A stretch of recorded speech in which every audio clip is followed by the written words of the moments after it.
Hello my dorks, it's the Dork Author here, and welcome back to Creepypasta Debunking. This is episode 17, and as you guessed by the intro, we are going to be covering a creepypasta that you guys voted for on my community post.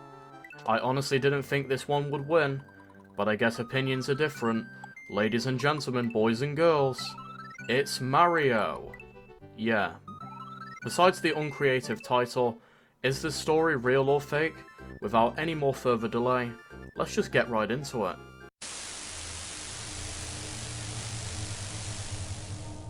Mario begins with a normal fan of Mario being bored one night. They decided to have a look around on the forums to see if there was anything to do. Eventually, after some time, they made it to the hacks waiting to be monitored section. Skipping past some boring and not notable hacks, they eventually come across a hack simply titled Mario. Just that. Nothing more, nothing less. After reading the description, they came to assume that this was simply a crappy Japanese translation of the original Super Mario World game it was based on into English. But curiosity soon took over the player, and they decided to download the hack.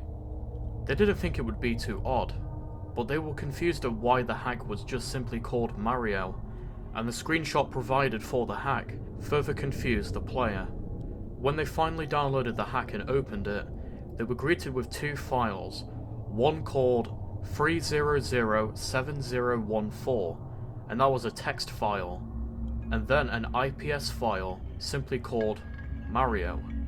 Upon opening the text file first, they found what sounded like complete gibberish. The only thing of note being there was the simple phrase, find me, repeated over and over. After some time patching and sorting out the ROM, they finally loaded up the game, and they were confused again. It really was just like the screenshot provided. The title screen just had Mario again, instead of the usual Super Mario World title. They also noticed that the colour palette was slightly darker than usual. They started a new file and loaded into the first level, and they were greeted with the usual introductory paragraph, except it was changed. Bowser wasn't the antagonist. It was Mario. The message read, "Welcome, this is Dinosaur Land. In this strange land that we find that Princess Toadstool is missing again. Looks like Mario is at it again." That certainly was not the original message that was in the game. When they transitioned to the overworld, they tried to go over to Yoshi's house to see if it was normal. Only, it was just called Yoshi's. The house part was completely omitted.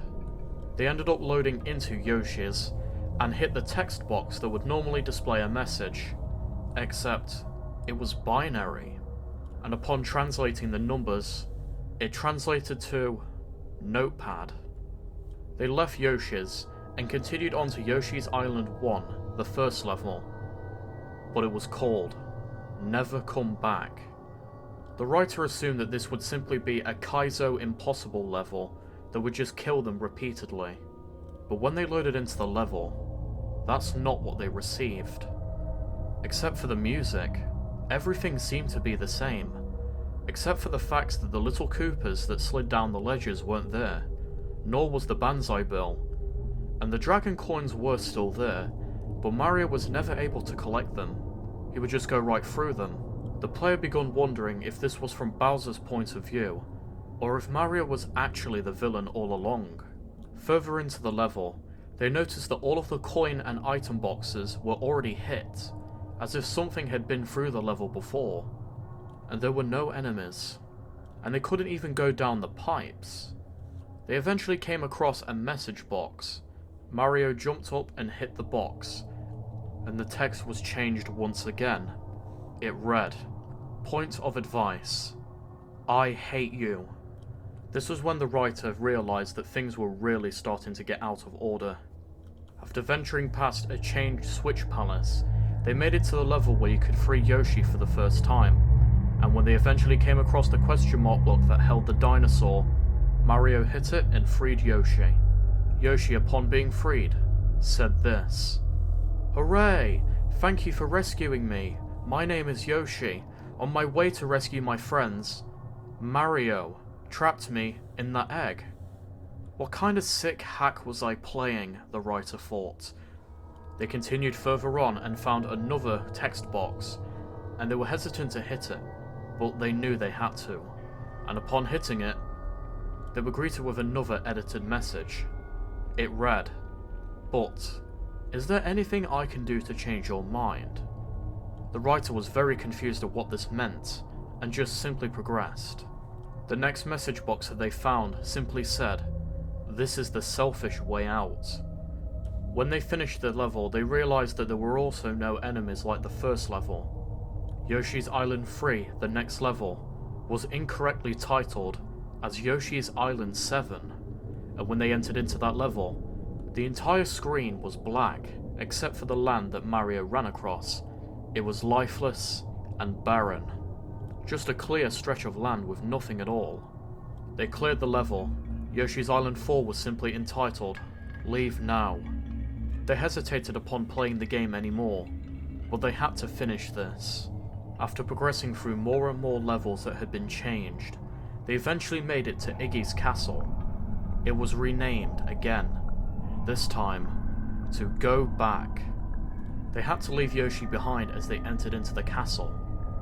The castle was coloured incorrectly, and the goalposts were standing like pillars. As they expected, there were multiple message boxes throughout the level, except every time they either displayed one of two messages: a blank message with Yoshi's signature, or, "Don't you think you've caused enough trouble?" This really got the writer thinking, did Mario actually do something? This whole game was pointing to him being the villain. But eventually they finally made it to what seemed to be the end of the castle. There was a door, and when they went inside, there was nothing but a small section of land. On top of that, the level was auto-scrolling. This must be the end, the player thought. So they had Mario jump off the level, but they were still walking. The ground was invisible, so they just continued forward as usual. And then they eventually find themselves in a boss fight with Iggy Koopa. He defeated Iggy in 2 hits, which was unbelievably quick for the boss fight. And the level played the normal section where Mario exited the castle with the Yoshi egg and destroyed it. Except instead of the usual message, something else. It looked like a crime description. It read, "Victim number 1. Eyeballs were unable to be found. The victim was found lying on her carpet. Causes of death? Unknown. Hand marks with unidentifiable fingerprints were found all over the corpse." And after continuing throughout the many remaining levels, they realized there was simply no way to progress forward. And during one of the levels, they encountered another text box saying, "There's no way out of here. Fly away." And when they reached the end, they jumped into the void. This was clearly Mario atoning for his sins, whatever they were, and this was doubly reinforced by the game crashing. Mario was gone. They stopped playing the game after that, but eventually, because of all of the crazy actions, this got the attention of the hashtag SMW group he was a part of. The site's founder eventually decided to tinker with the TXT file, and they realized they could convert it into a JPEG. After enough toiling and messing around with the file, they eventually got the image and was greeted with this.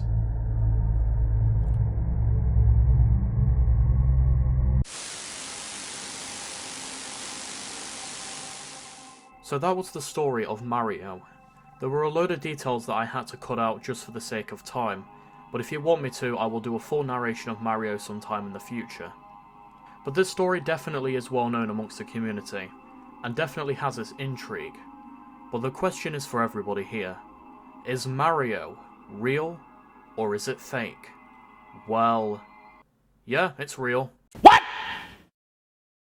What the fuck? Well, 99% of the creepypasta is real. Let me explain.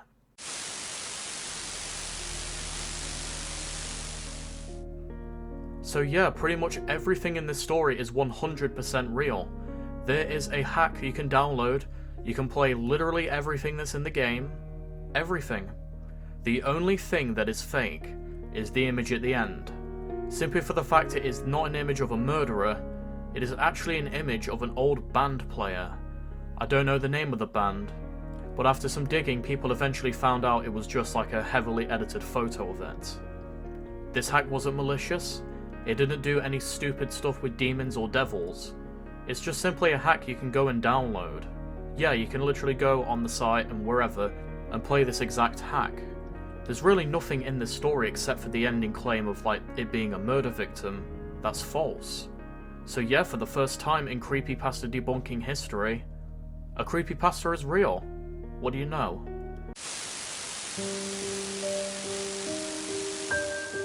So yep, in conclusion, the story Mario is real. Except for, of course, the murder victim thing. But yeah, this is actually really interesting. I love it when stories like this happen, and I knew we'd eventually find a creepypasta that was real. It just took a load of time. So yeah, that's your conclusion, everybody. Mario is real. However, this creepypasta won't cause you any problems or anything stupid like that. It's just a fun hack that if you want to play, I suggest go play it. This has been your host, The Dork Author. I hope you guys enjoyed this episode of Creepypasta Debunking. If you did, be sure to smack the like button, subscribe to the channel if you're new, and share the video with your friends. And of course, let me know in the comment section, what creepypasta should we go after next, and I may do another poll so you guys can vote on that. But for now, I will see you all in the next video. Take care, everyone.